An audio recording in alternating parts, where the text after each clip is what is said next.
400년 동안 애굽 땅에서 노예 생활하고 있던 히브리 민족을 하나님이 건져내시기 위해서 미디안 광야에서 힘들게 살아가던 모세를 부르셔서 바로에게 보내시지요.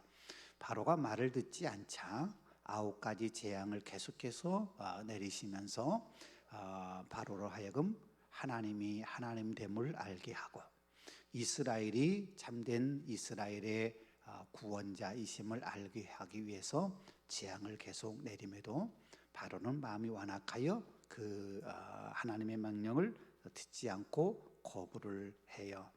그런 계속된 재앙 가운데서 하나님께서는 계속해서 바로에게 회개할 기회를 주셨어요. 그럼에도 여전히 바로의 마음은 완악했지요. 그리고 마지막 이제 경고를 하셨어요. 처음 난 모든 것을 다 죽이시겠다고 하는 마지막 경고를 내리시고, 오늘 이스라엘 백성들에게는 그 마지막 재앙의 때에 너희가 살아날 방법, 그리고 마지막 재앙을 겪고 난 다음에 바로가 너희를 보내게 될 텐데 너희가 그 보냄을 받을 때 어떻게 준비해야 될 거냐 하는 준비의 과정에 대한 말씀을 우리에게 해주시고 있는 것이 오늘 우리가 읽은 본문의 말씀입니다. 오늘 본문의 2절에 보면 이렇게 시작하고 있어요. 이달을 너희에게 달의 시작 곧 해의 첫 달이 되게 하고, 그렇게 말씀하지요.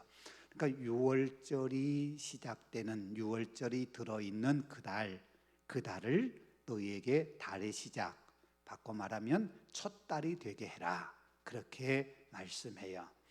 이 6월절이 있던 달을 당시 유대인의 민간력으로 하면 7월, 오늘 우리가 쓰고 있는 달력 태양력으로 하면 3월에서 4월경 이렇게 이야기할 수 있고요. 성경에 종종 이 6월절이 있는 달을 아비월 이렇게 부르기도 해요. 이 아비이라고 하는 이 말은 곡식의 어린 싹, 이삭 또는 봄, 그런 의미예요. 우리가 잘 아는 것처럼 이스라엘의 현재 수도가 텔아비브이지요. 텔아비브. 그 아비브라고 하는 말이 아빕이라고 하는 이 아비월의 그 말과 같은 말이에요. 봄이라고 하는 말이에요. 히브리어로 텔이라고 하는 말은 언덕, 그런 말이고, 그러니까 이 텔아비브라고 하는 말은 봄의 언덕, 이렇게 풀이할 수 있는 그런 말이에요. 아비월, 봄. 그러니까 말씀드렸던 것처럼 오늘 말하면 태양력으로 3월, 4월이니까 봄이 되는 그런 때를 이야기하고 있습니다만은 단순히 봄이기 때문에 아빕이라고 하는 말을 쓰는 것이 아니라 이 아비브라고 하는 말은 봄은 모든 게 새싹이 돋는 거잖아요. 새로운 생명이 움트는 거예요. 그러니까 이스라엘 백성들에게 새로운 생명의 때, 새로운 시대가 너에게 열릴 거다, 그런 의미에서 이스라엘 백성들이 그날 그 달을 아비월 이렇게 부르고요. 바벨론 포로 이후에 이 아비월이라는 말이 니산월이라고 이렇게 불려지기도 해요. 그래서 성경에는 니산월 이렇게 부르기도 해요.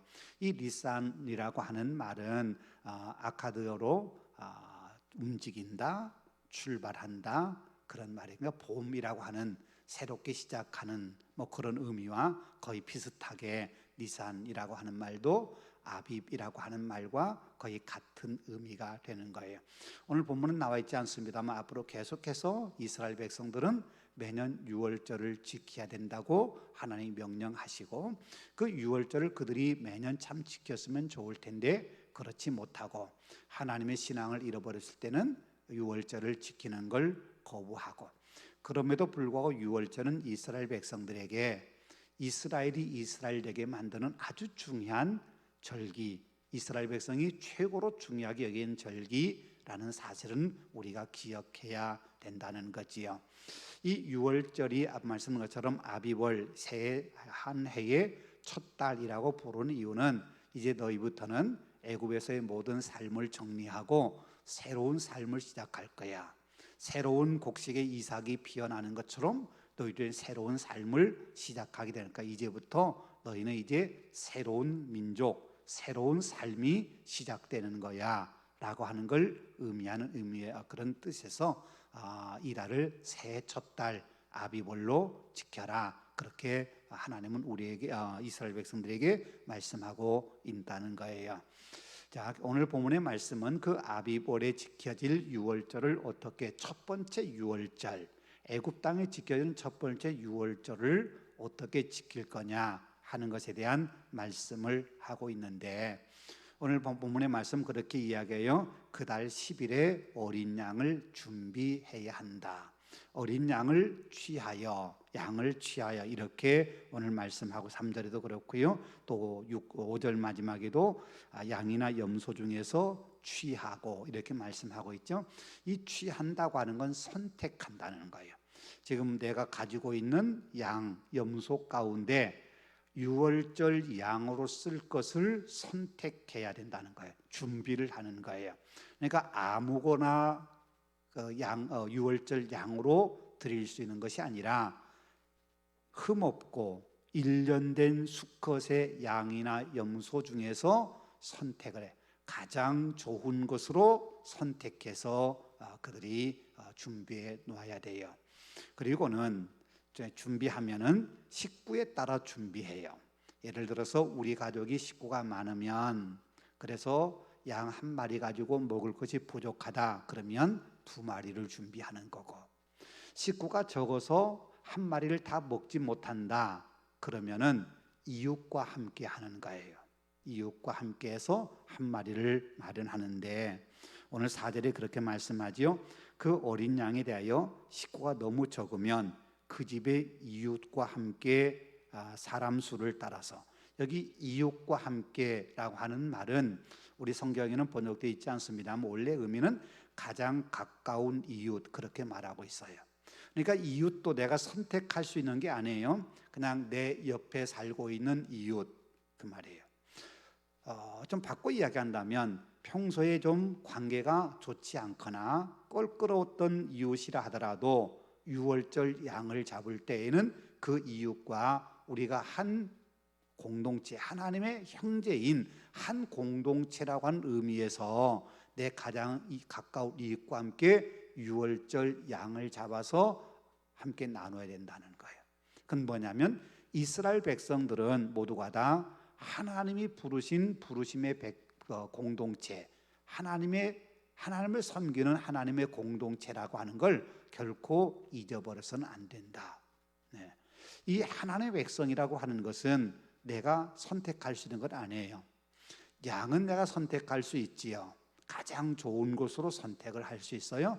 한 마리를 할 거냐 2마리 할 거냐로 식구에 따라 선택할 수 있어요. 그런데 내가 양을 나눠서 함께 유월절에 먹어야 될 내 이웃을 선택할 때는 내 마음대로 선택할 수 없고 가장 가까운 이웃, 그 이웃을 선택해서 함께 양을 잡아 먹을 수 있도록 준비를 해라. 그러니까 10일에 그렇게 양을 준비하는데 양만 준비한 것이 아니라 함께 식사할 공동체, 이웃을 함께 준비한다는 것, 이건 굉장히 중요한 의미를 담고 있는 거지요. 여러분, 우리가 삶을 살아가다 보면 자기가 좋아하는 사람, 나와 뜻이 잘 맞는 사람, 내 마음이 잘 통하는 사람 있잖아요. 그런 사람과 가까이 하고 싶은 것이 누구나 인간의 마음이에요. 그런데 제가 자주 말씀드립니다마는 우리 신앙인은 우리 인간의 감정이 끄는 대로 사는 사람들이 아니에요. 하나님의 말씀에 따라 사는 사람이기 때문에 비록 내 가장 가까이 있는 사람이 내 마음과 조금 잘 맞지 않는다 할지라도 때로는 좀 껄끄러운 사람이라 하더라도 하나님을 섬김에 있어서는 그런 모든 인간적인 어떤 마음의 거리, 이런 것들을 다 초월해서 모두가 다 예수 그리스도 안에서 한 형제, 그렇게 우리가 말하는 것처럼 하나님 안에서 우리 모두는 한 공동체, 한 민족이라는 사실을 잊지 말라 하는 걸 우리에게 가르쳐주고 있는 말씀이에요. 두 번째는 그 양을 선택했다면 14일까지 잘 보관해야 돼요. 간직한다 하는 말은 관리하고 돌본다는 거예요. 4일 동안 그 양을 잘 돌보는 거예요. 바꿔 말하면 일련된 흠없는 곳으로 들어야 되는데 우리가 키우다 보면 내가 가지고 소유하고 있는 것 가운데 가장 좋은 걸 골랐지만 부족한 거 있고 내가 지금까지 관리를 잘 못한 게 있는데 그 마지막 남은 사흘 동안 최선을 다해서 이 양을 하나님께서 보실 때 아름다운 모습으로 잘 관리를 해야 돼요. 그 기간이 4일이라는 거예요. 그냥 양을 선택해서 그날 바로 잡아서 그날 바로 구워 먹는 게 아니라 사흘 전에 준비해서 잘 관리해요. 근데 더 깊은 의미가 있으니까 그 뭐냐면 4일 동안 관리하면서 그 양을 볼 때마다 어떤 마음이 드느냐, 어떤 생각을 가져야 되느냐, 그렇잖아요. 이 양이 나를 대신해서 희생되어야 될 양이에요.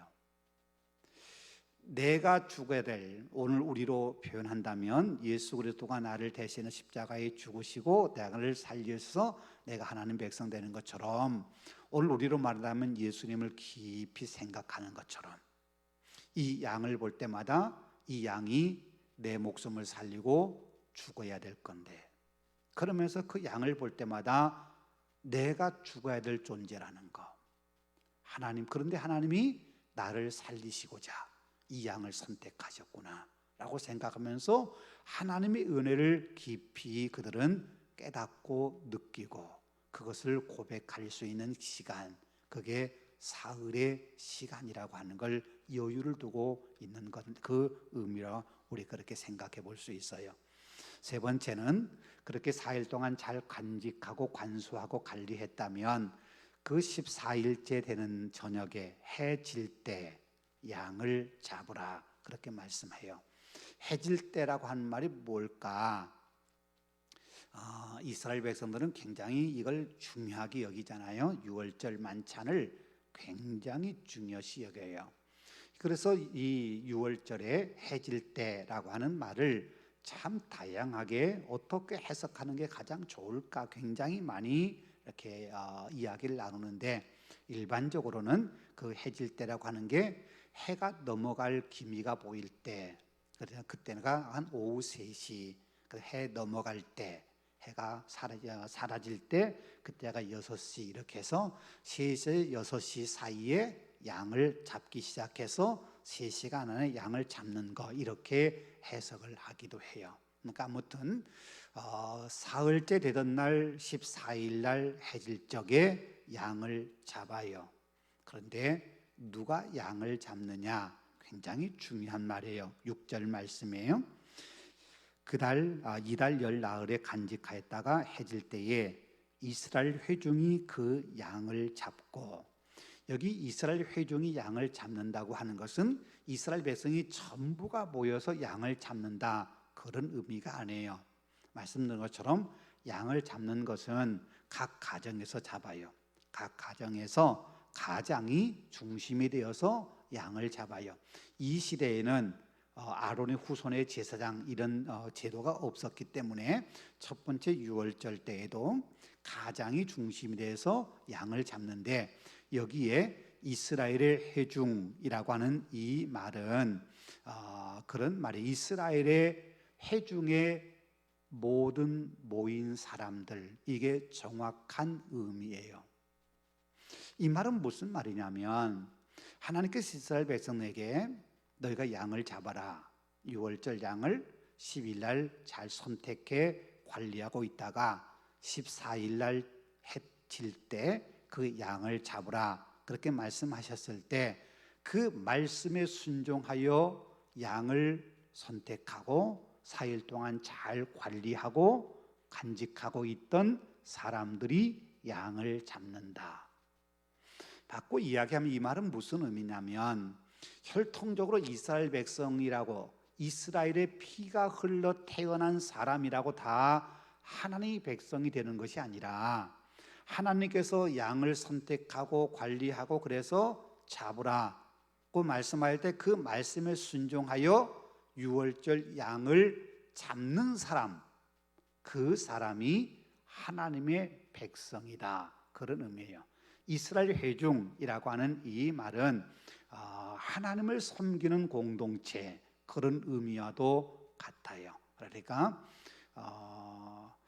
이게 이제 나중에 우리가 잘 아는 것처럼 이스라엘 백성은 혈통으로 태어났으면 이스라엘 백성이 되고, 이제 거기에다가 할례를 행하면 하나님의 아브라함의 자손이 되어서 하나님의 선택된 백성이 된다, 이렇게 생각하는데, 그게 중요한 게 아니라 이미 구약의 모세 이전부터 시작해서 하나님께서는 오늘 본문의 말씀에도 그러는 것처럼 하나님의 말씀에 순종하는 사람이 하나님의 백성, 하나님의 회중, 이스라엘의 회중, 이렇게 이미 말씀을 해주고 있는 게 오늘 우리가 읽은 이 말씀의 의미라는 거예요.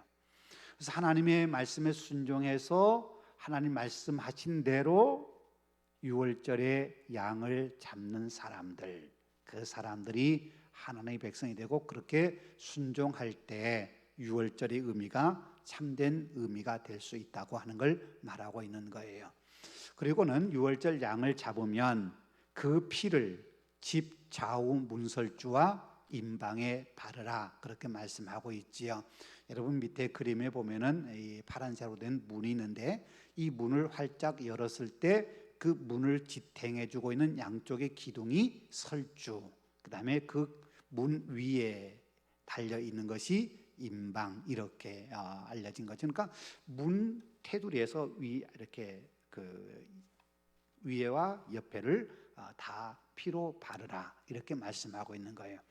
이것이 중요한 의미는, 이 문이라고 하는 것은 그 집 안으로 들어가는 그 통로를 말하는 거고, 그 문 안에 있는 모든 것은 다 그 집에 다 이렇게 집 안에 포함되는 거예요. 그러니까 문이라고 하는 것은, 이 출입문이라고 하는 이것은 모든 것의, 집안의 모든 걸 다 의미하는, 전체를 이야기하는 것으로 우리가 이해를 하면 돼요. 그러니까 좌우 문설주와 임방의 피를 바른다고 하는 건, 다른 말로 말하면 집안 전체가 이 피로 발라졌다, 그런 상징적 의미를 갖는다는 거예요. 그리고 피라는 건 우리가 잘 아는 것처럼 이건 생명을 나타내는 거지요. 레위기에서 그렇게 말씀하셔요. 7장 11절에서 육체의 생명은 피에 있음이라.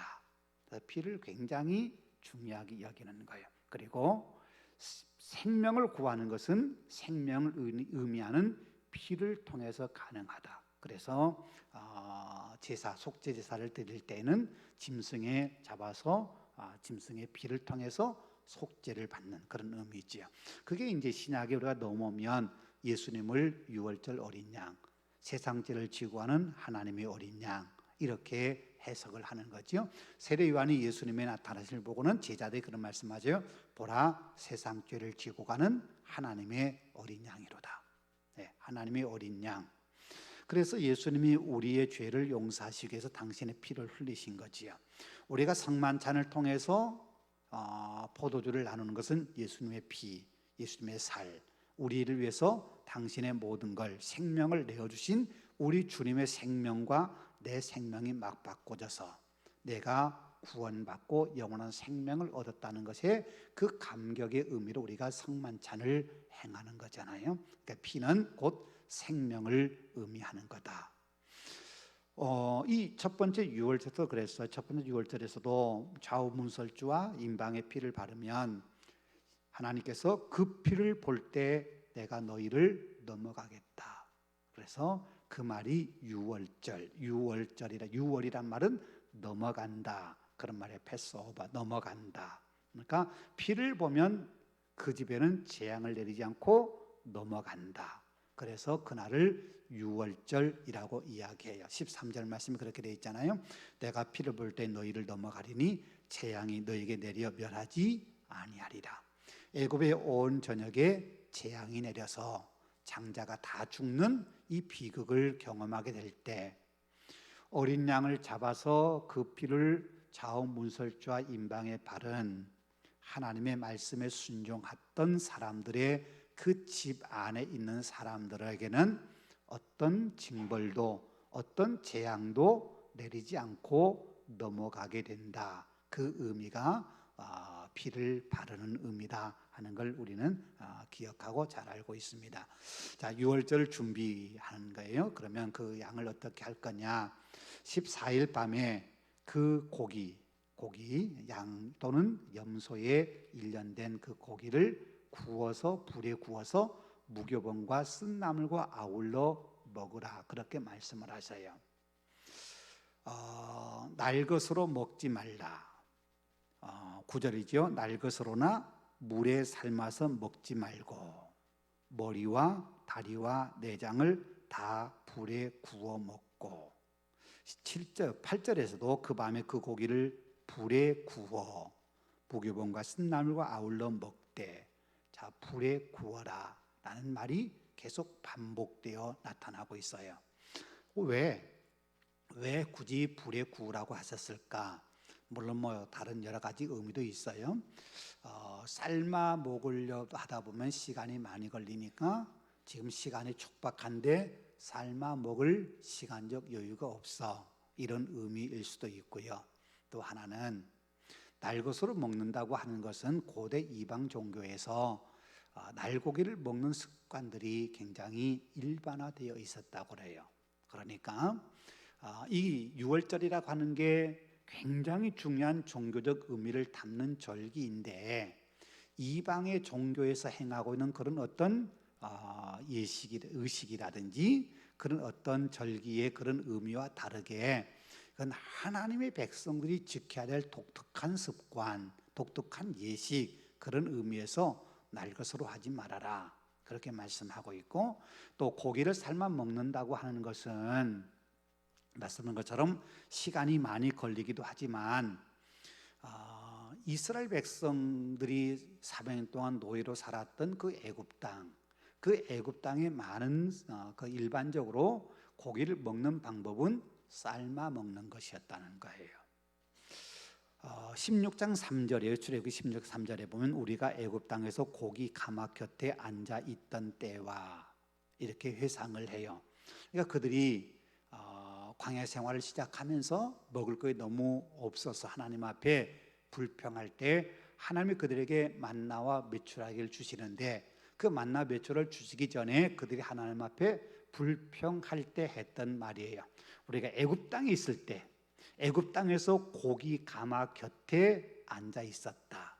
그 고기 가마는 삶아서 먹는 고기를 의미하는 거죠. 그러니까 애굽 사람들은 거의 일반적으로 고기를 삶아서 먹는 거예요. 그게 일반적이었어. 그러니까 이 삶아 먹지 말라고 하는 말은 말씀드린 것처럼 삶은 오랫동안 삶아야 되는 그런 시간적 이런 개념, 이걸 의미하기도 하지만 더 중요한 의미는 너희가 지금까지 살아왔던 애굽의 모든 관습, 그 관습의 첫 번째가 먹는 습관, 이 습관을, 지금까지 살아왔던 삶의 습관을 버려라. 이제는 너희가 새로운 사람이니까, 새로운 삶을 시작했으니까 옛것들을 다 버려라. 일반 고대 종교에서 했던 날고기 먹는 습관, 애굽 사람이 즐겨 먹었던 그 먹음의 습관, 먹는 습관, 이런 것들을 다 단절해라, 그렇게 말씀하셔요. 그런 의미에서요. 근데 여러분요, 이게 계속해서 모든 하나님의 제사나 이럴 때 다 이렇게 언제나 구워서 먹으라, 그런 의미는 아니에요. 삶아 먹으라고 하는 얘기도 성경에 종종 등장을 해요. 우리가 잘 아는 엘리 제사장의 두 아들 홈리와 비느하스, 망나니 같았던 제사장들이잖아요. 그 망나니 같은 제사장들이 고기를 삶았을 때 좋은 것만 가져간다거나, 삶기도 전에 자기가 좋아하는 거 날고로 먹겠다고 가져가 버리는 그런 이야기가 사무엘상에 기록되어 있는 것을 우리가 기억할 수 있어요. 그러니까 이스라엘 백성들도 하나님 앞에 제사를 드릴 때, 예전을 행할 때에 고기를 삶았던 적도 있었어요.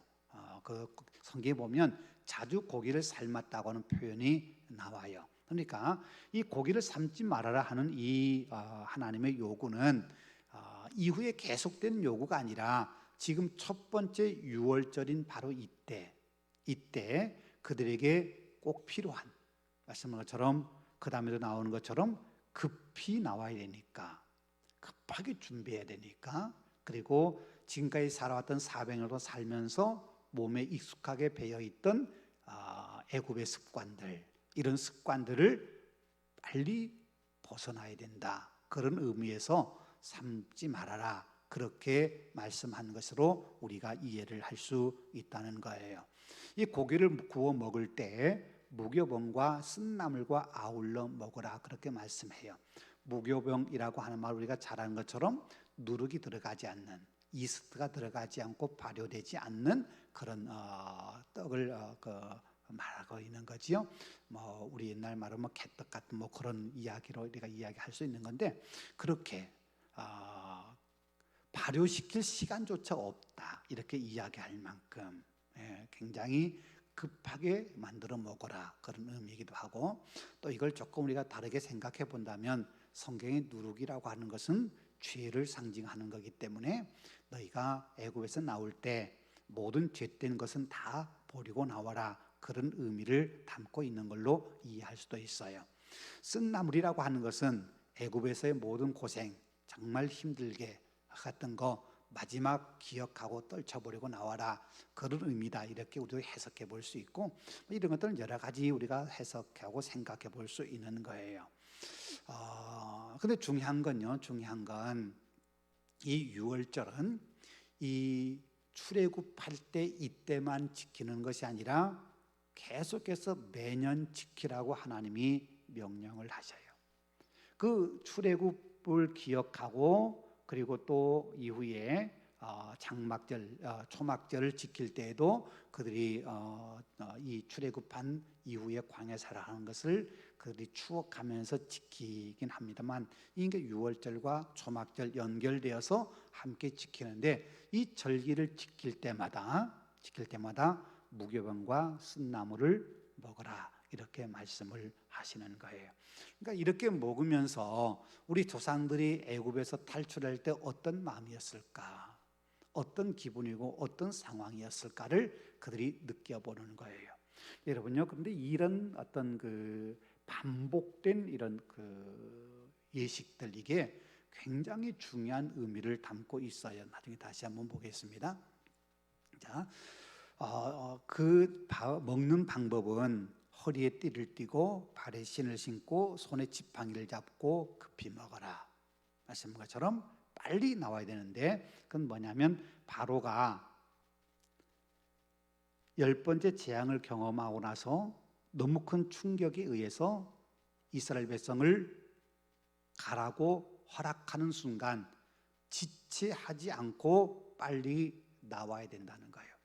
그러니까 바로가 언제 명령을 내릴지 모르니까 그 명령이 내려지는 순간 지체하지 말고 딱 준비해 있다가 바로 나와라 그런 의미예요. 조금도 애굽에 미련두지 말고, 이 기회, 이 날을 놓치면 이스라엘 백성은 영영 애굽에서 나올 기회가 없는 마지막 기회이기 때문에 준비하고 있다가 명령이 떨어지는 순간 나와라, 이걸 의미하는 거예요. 그만큼 유월절은 긴박하게 진행될 거다 그렇게 말씀하시는 거지요. 왜 긴박하게 되느냐, 말씀한 것처럼 하나님께서 그날 밤에 애굽 전역을 다니시면서 재앙을 내리실 거예요. 한순간에 애굽 전역에 장자, 왕의 장자로부터 시작해서 짐승의 처음 새끼까지 모든 장자는 다 죽는 이 마지막 재앙을 내리실 거예요. 그리고 이런 재앙은 단순히 사람에게만 내리는 것이 아니라, 오늘 보면 12절 말씀 보면 마지막 보면 이렇게 얘기해요. 애굽의 모든 신을 내가 심판하리라, 나는 여호와라. 그러니까 이 10번째 마지막 재앙은 애굽의 모든 신에 대한 최종적인 하나님의 심판이고, 결국 하나님이 승리하셨다고 하는 걸 선언하는 것이다 하는 거지요. 그러니까 하나님의 승리, 이 하나님의 승리에 함께하기 위해서는 준비하고 있다가 하나님의 승리가 외쳐지는 순간 그 애굽을 나와야 되기 때문에 급하게 모든 것이 진행될 거기 때문에 모든 거 다 준비하고 있다가 급히 나와라, 그렇게 말씀하고 있는 거예요. 그 다음에 또 이어서 먹다가 남은 고기가 있거든 아침까지 남겨두지 말아라. 저녁에 다 빨리 먹어라, 그 말이죠. 혹 남는 것이 있다면 다 불태워야 된다. 이걸 가지고 갈 수 없는 거라는 거예요. 다 불태워 없애라. 이 말은 애굽의 모든 건 다 미련 없이 애굽에서 다 불살라 없애는 것처럼 미련 갖지 말아라, 그런 의미예요. 우리 앞에 말씀드렸던 것처럼 출애굽기 16장에 보면 이스라엘 백성이 먹을 것 부족하다고 생각할 때, 또 고기가 없다고 생각할 때 하나님 앞에 불평하면서 우리가 애굽 땅에 있을 때 참 좋았는데, 우리가 애굽 땅에 있을 때 배부리 먹었는데, 자꾸 그런 애굽의 미련을 남겨둬요.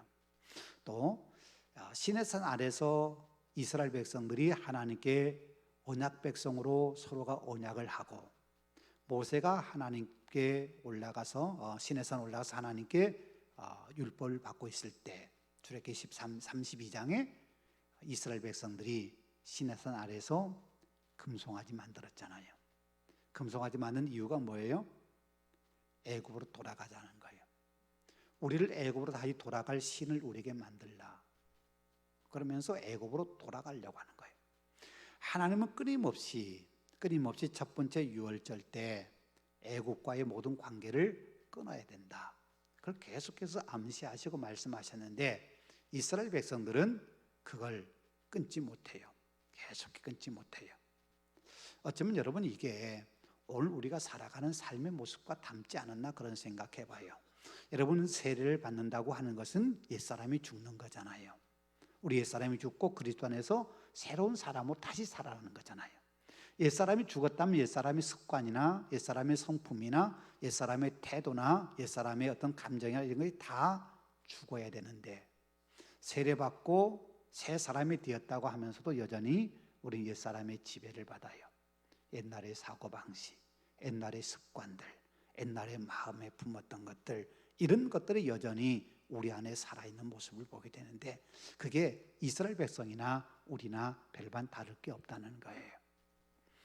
영원한 규례로 삼아야 된다, 그렇게 말씀해요. 이 유월절 사건은 결코 일시적인 사건으로 끝나서는 안 된다. 매년 반복되는 사건이다. 여러분이 그래서 성경에 보면은요, 유월절을 지켰다고 하는 이 이야기가 종종 언급이 돼요. 근데 유월절을 지켰다고 하는 이 말씀의 의미가 성경에서 이 유월절을 지켰다고 하는 기록이 나올 때는 굉장히 중요한 사건임을 이야기하고 있는 거예요. 새로운 삶을 시작하는 거예요. 이스라엘 백성이 광야 생활 40년 마치고 요단강 건너서 가나안 땅에 들어갔을 때 첫 번째 지킨 절기가 뭐였냐면 유월절을 지켰거든요. 이제 가나안 땅에서, 하나님 약속하신 가나안 땅에서 우리가 새로운 삶을 시작한다, 그런 의미에서 유월절을 지켰어요.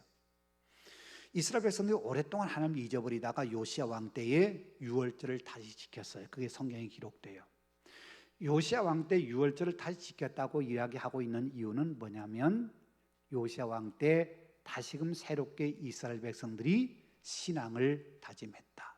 이제 우상 숭배하지 않고 하나님만 섬기겠다고 그들이 새로운 마음으로 각오하고 새로운 삶을 다짐했다, 그런 의미에서 유월절을 지켰다는 이야기를 하고 있어요. 그러니까 성경에 유월절을 지켰다고 하는 이야기가 기록되는 것을 자세히 보면은 그 전후로 상황이 바뀌어지는, 새로운 삶으로 바뀌어지는 그런 의미에서 유월절을 지켰다고 하는 걸 이야기할 수 있는 거예요. 아마도 성경에 자주 언급되고 있지 않습니다만은, 그래서 우리가 정확히 알 수는 없습니다만은 이스라엘 백성들은 거의 유월절을 잘 지켜요. 지금도 유월절을 지켜. 예수님 시대에도 유월절 지켰잖아요. 그래서 예수님이 유월절 만찬을 제자들에게 준비하라고 말씀을 하셔요. 그 유월절에 대한 어떤 예식들이, 이런 것들이 굉장히 많습니다만은 이 유월절을 지킨다고 하는 게 얼마나 위대한지요. 여러분 보세요. 이스라엘 백성이 주 70년 티수 장군에 의해서 예루살렘이 멸망당한 이후에 1948년 이스라엘이 회복되어서 다시금 나라가 만들어질 때까지 거의 1900년 가까이 이스라엘은 자기들 나라를 갖고 있지 않았어요. 1900년 동안 세계에서 곳곳에 뿔뿔이 흩어져 살았다면 거의 대부분의 민족들이 민족의 정체성 잃어버릴 거예요.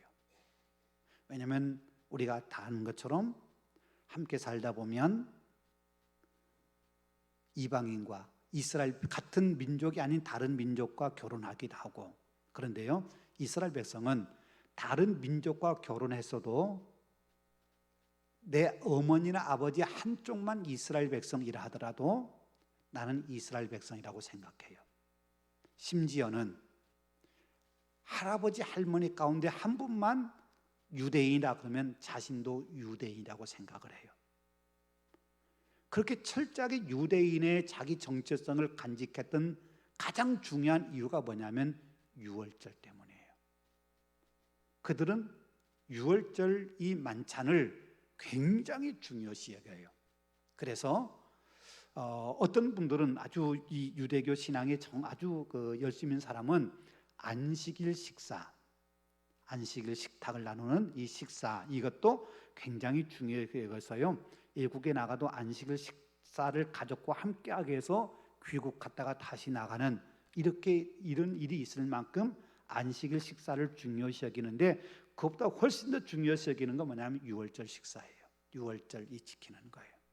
그러면서 유월절을 지키면서 이스라엘 백성들이 우리는 하나님의 백성이다, 우리 민족은 이렇게 애굽 땅에서 고생했을 때도 우리 민족의 정체성을 잃지 않고 여기까지 지켜왔다, 이런 자부심이 계속해 유지되어서 몇백 년의 세월이 흘러서도 나는 유대인이다, 내게 유대인의 피가 흐른다, 이 유대인의 자부심을 대단히 갖고 살아가는 거예요. 그렇게 해서 1948년 나라가 회복되었을 때, 나라가 세웠을 때 수많은 사람들이 이스라엘 땅으로 돌아왔잖아요. 아무것도 없는데 폐허와 같은 그곳에. 그래서 지금의 이스라엘을 만들었잖아요. 그만큼 이 유월절이라고 하는 것이 얼마나 이스라엘 백성들에게는 참 깊은 의미가 있는 절기인지 몰라요. 자, 여호와의 유월절에 그 말씀부터 유월이라고 하는 말은 뛰어넘는다, 그런 말이에요. 하나님의 피를 보고 내가 너를 넘어가리라. 그래서 유월이라고 하는 말이 의미가 됐어요. 근데 왜 오늘 본문에 보면은 여호와의 유월절이다 이렇게 말씀하셨을까? 여호와의 유월절, 여호와를 위한 유월절, 이런 말이에요. 여러분, 여기는 참 중요한 의미를 담고 있어요. 그 뭐냐면 절기를 지킬 때는 하나님을 위하여 절기를 지켜요. 그러면 그 유익은 누구에게 오느냐? 나에게 오는 거예요. 이게 성경이 우리에게 가르치는 원리예요. 우리가 하나님을 진실을 다해 섬기고 하나님을 위한 삶을 살면 하나님이 우리에게 복을 주시는 거예요. 그러니까 유월절, 여호와 유월절을 잘 지키면 하나님께서 우리에게 복을 주시는, 우리가 복을 받는 유월절이 되는 거예요. 근데 이게 바뀌면 안 돼요. 나를 위한 유월절을 지키는 것이 아니라 하나님을 위한 여호와의 유월절을 지키면 하나님은 우리에게 복을 주시는 거예요. 여러분, 우리 예배도 그렇다고 제가 자주 말씀드리잖아요. 우리가 예배를 드릴 때 은혜 받기 위해서 예배 드리는 거 아니에요. 예배의 본질은 하나님께 영광을 올려드리는 거예요. 하나님이 마땅히 받으실 영광을 하나님께 올려드리면 하나님이 영광을 올려드리는 우리에게 은혜를 주실 수 있어요. 그건 하나님 우리에게 주시는 덤이요 복이에요. 복을 받기 위해서, 은혜 받기 위해서 예배를 드리는 것은 예배의 본질이 왜곡된 거예요. 우리를 위한 예배를 드리는 거예요. 예배는 우리를 위해 드리는 것이 아니라 하나님을 위해 드리는 거여야 된다는 거죠. 그걸 우리가 깊이 잊어서는 안 돼요. 깊이 생각하고 잊어서는 안 돼요. 여러분요, 예수님께서 이 말씀하셨어요. 안식일이 사람을 위하여 있는 것이요 사람이 안식을 위하여 있는 것이 아니다. 안식일이 사람을 위하여 있는 것이다. 이 말 우리가 오해하면 안 돼요. 안식일의 근본 목적은 하나님을 섬기는 거예요. 하나님을 섬기는데 하나님을 진실히 섬기면 하나님이 우리에게 복을 주시는 거예요. 여기서 말씀하고 있는 안식일을 사람이 안식을 위하여 있는 것이 아니다. 이 말은 안식일의 제도에 얽매여 사람이 마치 안식일의 노예처럼 살면 안 된다, 그걸 의미하는 거지, 안식일의 주인이 사람이니까 내가 마음대로 할 수 있어, 이런 의미는 아니라는 거예요. 우리가 안식일을 바꿔 말하면 우리가 주일을 하나님 앞에 진실되이 하나님의 영광을 위해서 우리가 섬기면 하나님이 우리에게 그 안식일의 주일의 복을 우리에게 주시는 거예요. 그래서 우리가 그 복을 받아 누리는 거예요. 여러분, 유월절도 마찬가지예요. 하나님을 위해서 유월절을 바르게 지키면 하나님이 그 유월절에 우리에게 복을 주시는 거죠. 이게 굉장히 중요한 거예요. 여러분 보세요. 자, 유월절 어린 양은 예수님을 상징합니다. 이건 우리가 너무 잘 아는 말씀이니까 제가 반복하지 않겠습니다. 유월절은 매번 반복돼야 됩니다. 여러분, 신앙은 반복이에요. 반복을 통해서 이 반복이 우리로 하여금 신앙을 도약하게 만들어요. 마치 여기 운동선수들이 운동을 할 때 계속 반복해요. 예를 들면 배드민턴을 치는 사람들이 계속 같은 자세로 수백 번, 수천 번 반복하다 보면 공이 그쪽으로 올 때 나도 모르는 사이에 내가 그냥 손이 그리 가서 공을 받아 넘기는 거. 이게 반복이에요. 운동도 반복이거든요. 근데 신앙도 반복이에요. 계속 반복하다 보면 그 신앙이 내 삶에, 내 몸에 익숙해지면 내 신앙이 성장해 가는 거예요. 운동선수가 반복해 운동하며 실력이 늘어나는 것처럼 말이에요. 그런데 중요한 게 하나 있어요. 요한복음 2장 13절 말씀이에요. 여기 이렇게 되어 있어요. 유대인의 유월절이 가까운지라. 유대인의 유월절이 가까운지라. 여러분, 왜 유대인의 유월절이라고 말했을까요? 물론 유월절을 지키는 사람들이 유대인이기 때문에 유대인의 유월절 이렇게 말할 수도 있어요. 그런데 여러분, 이 요한복음 2장 13절 이 말씀 기록하기 바로 앞에 무슨 말씀이 있냐면 우리가 잘 아는 예수님이 성전을 깨끗하게 하신 이야기가 나와요. 성전을 깨끗하게 하신 이야기라고 바꿔 말하면 당시의 종교가 하나님을 위한 것이 아니라 자기들의 욕망을 위한 걸로 변질됐잖아요.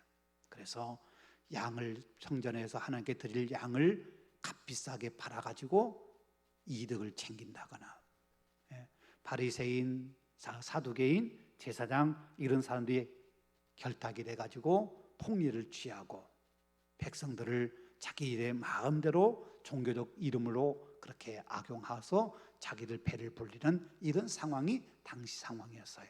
이런 상황을 속에서 이 말이 나와요. 유월절이 가까운지라. 유월절이 가까운지라. 유대인의 유월절이다. 여러분 보세요. 우리가 오늘 읽었던 말씀에 유월절은 누구의 유월절이에요? 여호와의 유월절이에요. 그런데 요한복음에서는 여호와의 유월절이 유대인의 유월절이란 말이에요. 그 말은 당시의 종교가 하나님을 위한 종교가 아니라 유대인을 위한 종교, 자신들을 위한 종교가 되어버렸다는 거예요.